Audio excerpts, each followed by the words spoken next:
नमस्कार दोस्तों महाराष्ट्र का चुनाव कितना दिलचस्प मोड़ पर पहुंच चुका है, इसे आज आप लोकतंत्र की परिभाषा से ही समझिए।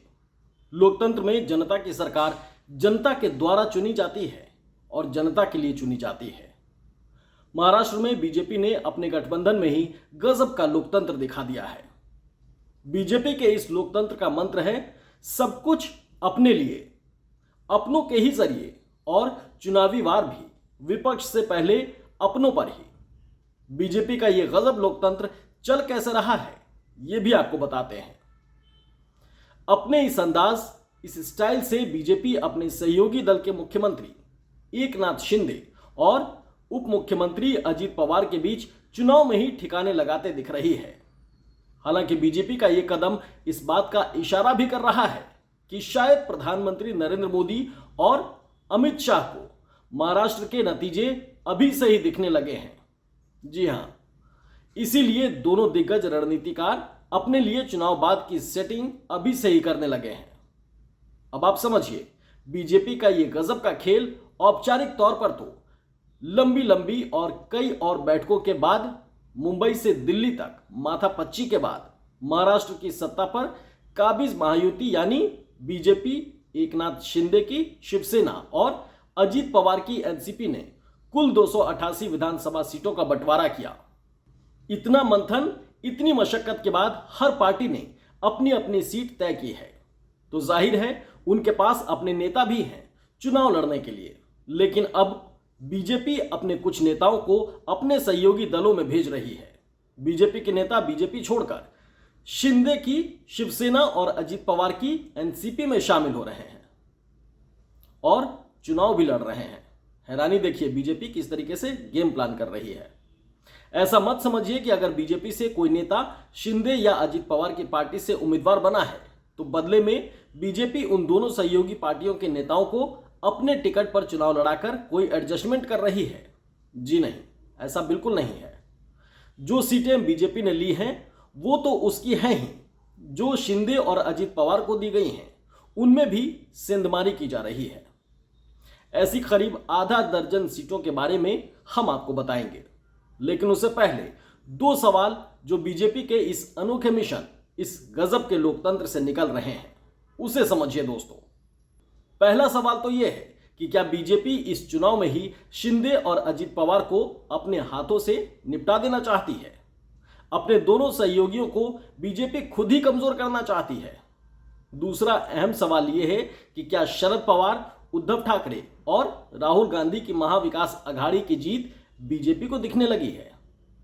इसीलिए नतीजों के बाद एकनाथ शिंदे और अजित पवार के विधायकों के संभावित पाला बदलने और महाविकास अघाड़ी के पाले में जाने की आशंका बीजेपी को अभी से कम करना चाहती है।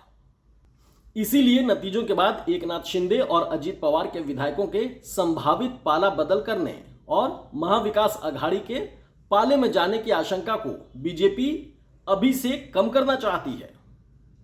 महाराष्ट्र प्रधानमंत्री नरेंद्र मोदी और अमित शाह के लिए राजनीतिक तौर पर उतने ही जरूरी हैं जितना ऑक्सीजन। मुंबई महाराष्ट्र की ऑक्सीजन जैसी ही है हर मायने में, मसला कॉरपोरेट का हो, पॉलिटिक्स का हो या फिर ग्लैमर वर्ल्ड का हो। इसीलिए प्रधानमंत्री नरेंद्र मोदी और अमित शाह इस ऑक्सीजन को अपने पास रखने के लिए विपक्ष पर तो हर दांव आजमा ही रहे हैं, अपने सहयोगियों को भी नहीं छोड़ रहे। पिछले हफ्ते बीजेपी के करीब आधा दर्जन नेता एकनाथ शिंदे और अजित पवार की पार्टी एनसीपी में शामिल हुए और उन्हीं दलों से चुनाव भी लड़ रहे हैं। इसमें सबसे बड़ा नाम केंद्रीय मंत्री नारायण राणे के बेटे नीलेश राणे का है। नारायण राणे 2019 में बीजेपी में शामिल हुए थे। बीजेपी को पिता और पुत्र को टिकट देने पर कोई ऐतराज भी नहीं था, क्योंकि परिवारवाद बीजेपी का सिर्फ एक शब्द बाण है। वरना तो परिवारवाद की सबसे ज्यादा भरमार इस वक्त बीजेपी में ही दिख जाएगी, क्योंकि सबसे बड़ी और ज्यादा राज्यों में सत्ता संभाल रही है। लेकिन नीलेश राणे के मायने में न जाने कौन सा पेच आ गया। नीलेश को चुनाव भी लड़ना ही था। ये जो चुनाव हो रहा है उसमें नीलेश राणे को चुनाव लड़ना ही था। मनचाही सीट से टिकट ना मिलती तो शायद बगावत या फिर केंद्रीय मंत्री पिता की नाराजगी का डर होता। वजह कुछ भी हो, नीलेश को एकनाथ शिंदे की शिवसेना में सेट किया गया है और कोडल सावंतवाड़ी सीट से टिकट भी उन्हें दे दिया गया है। यहां नीलेश राणे का मुकाबला किससे है? उद्धव ठाकरे की शिवसेना के सिटिंग विधायक और प्रत्याशी, उद्धव ठाकरे की तरफ से जो प्रत्याशी बनाए गए हैं वैभव नायक, उन्हीं से है इनका मुकाबला। अब सवाल यह उठता है कि अपने कद्दावर मंत्री के बेटे के लिए यह सीट बंटवारे के वक्त बीजेपी ने अपने पास क्यों नहीं रखी? दूसरी बात यह है कि अगर उद्धव की शिवसेना से ही टक्कर देने की रणनीति के तहत एकनाथ शिंदे ने यह सीट अपने पाले में खींची थी, तो मुख्यमंत्री होते हुए भी उनके पास अपनी पार्टी का कोई नेता चुनाव लड़ने के लिए क्यों नहीं है? बगैर नेता के ही सीटें और दावे किए जा रहे हैं क्या? सांगली के पूर्व सांसद और बीजेपी महारथी संजय काका पाटिल भी बीजेपी छोड़ दिए हैं और अजीत पवार की एनसीपी में शामिल हो चुके हैं और तासगांव से एनसीपी के टिकट पर ही वो चुनाव लड़ रहे हैं, चुनाव मैदान में सामने हैं। अब उनका मुकाबला मराठा राजनीति के दिग्गज रहे आरआर पाटिल के बेटे रोहित पाटिल से है। मुकाबला यहां भी दिलचस्प है। रोहित शरद पवार की एनसीपी से अपना पहला चुनाव लड़ रहे हैं, उनका ये पहला चुनाव है। यहां भी सवाल वही कि सीट बंटवारे में घपला क्यों, और अजीत पवार के पास अगर नेता तक नहीं है तो फिर दावे क्यों? सांगली के ही बीजेपी जिलाध्यक्ष निशिकांत भोसले पाटिल भी अजीत पवार की पार्टी में शामिल होकर इस्लामपुर सीट से चुनाव लड़ रहे हैं। यहां उनके सामने शरद पवार की एनसीपी के प्रदेश अध्यक्ष और सिटिंग एमएलए जयंत पाटिल हैं। मतलब उनके टक्कर जयंत पाटिल के साथ होने वाली है। सांगली बीजेपी जिलाध्यक्ष निशिकांत पाटिल वो नेता हैं जो खुलेआम ये बात कही है कि वो बीजेपी नेता और उप मुख्यमंत्री देवेंद्र फडणवीस के निर्देश पर बीजेपी से अजीत पवार की एनसीपी में शिफ्ट हुए हैं। यहां से बीजेपी का असल खेल और असल डर भी, उसका भी खुलासा होता है। एक और पूर्व सांसद हैं और नांदेड़ के बीजेपी दिग्गज प्रतापराव पाटिल चिखलकर भी अजीत पवार की एनसीपी में शामिल होकर लोहा विधानसभा से चुनाव लड़ रहे हैं। एक पूर्व मंत्री राज बडोले पूर्व मंत्री के ऐसे ही पाला बदलकर चुनाव लड़ने की खबर है। बीजेपी ऐसा क्यों कर रही है? और यह सब बीजेपी खुद ही सोच समझकर कर रही है। जब बीजेपी के एक नेता ने साफ साफ बात बता दी तो बीजेपी की नीति और नियत दोनों साफ हो जाती है। सहयोगी दलों को मोदी और शाह की बीजेपी किस तरह से ट्रीट करती है, ये आपको नए सिरे से बताने की कोई जरूरत नहीं है।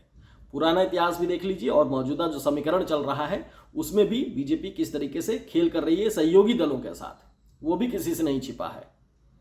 उसी का विश्लेषण इस वीडियो में आपको देखने को मिल भी रहा है। महाराष्ट्र में सीट बंटवारे से पहले और बाद तक मुख्यमंत्री एकनाथ शिंदे किस कदर भड़के रहे, इस पर तो मैं वीडियो बना चुका हूं। खुद शिंदे को भी साफ हो चुका है कि अब बीजेपी उन्हें सीएम नहीं बनाने वाली और शिंदे अकेले अपने दम पर ना सरकार बना सकते हैं ना सीएम बन सकते हैं। जोड़ तोड़ की सियासत में कुछ विधायकों के बूते वो नतीजों के बाद बार्गेनिंग भी ना कर पाए, इसीलिए बीजेपी ने पहले ही अपने नेताओं की घुसपैठ उनकी पार्टी में करा दी है।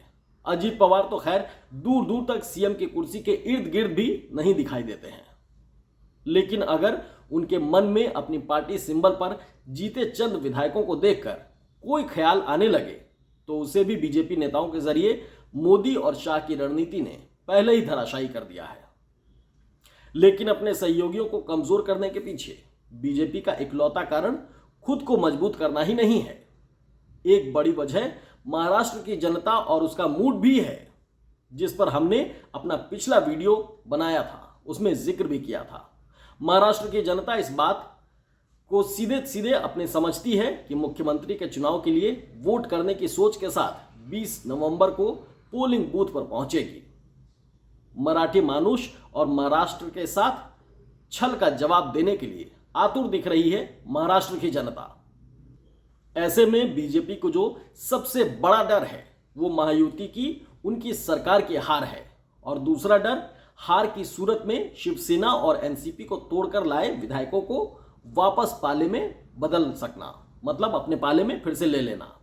शायद इसीलिए बीजेपी ने पहले तो सीट शेयरिंग से आधे से ज्यादा सीट अपने पास रखी ताकि अपने कुछ ज्यादा विधायक जिता सके, और अब सहयोगी दलों में भी अपने भेजे नेताओं को जीतना चाहती है ताकि शिंदे और अजीत पवार, उन दोनों पार्टी के विधायक जो हैं असल में बीजेपी नेता ही हों, और किसी नाजुक वक्त होगा उसमें प्रधानमंत्री नरेंद्र मोदी और अमित शाह के इशारे पर ही काम करें। दोस्तों, मैंने पहले भी एक वीडियो में आपको बताया था कि महाराष्ट्र की चुनावी महाभारत इस धरती की असल महाभारत से कम चौंकाने वाली नहीं है। अब अगर चुनाव बाद शिवसेना से टूटकर नकली और असली होने का दावा करती एकनाथ शिंदे की शिवसेना एक बार फिर टूट जाए, या फिर शरद पवार की एनसीपी से टूटकर निकली और असली होने का दावा करती अजीत पवार की एनसीपी भी एक बार फिर टूट जाए, तो चौंकने वाली बात नहीं होगी, चौंकने की कोई जरूरत नहीं है। पिछले चुनाव के बाद प्रधानमंत्री नरेंद्र मोदी और अमित शाह की बनाई गई शिंदे और अजीत पवार की पार्टियां इस चुनाव के बाद अगर विलुप्त भी हो जाए तो बिल्कुल भी हैरान मत होइएगा। इस वीडियो में इतना ही। आपको हमारा ये वीडियो कैसा लगा कमेंट बॉक्स में ज़रूर बताएं, और वीडियो को लाइक और सब्सक्राइब ज़रूर कर लें ताकि राजनीति से जुड़ा हर विश्लेषण आप तक पहुंचता रहे। धन्यवाद।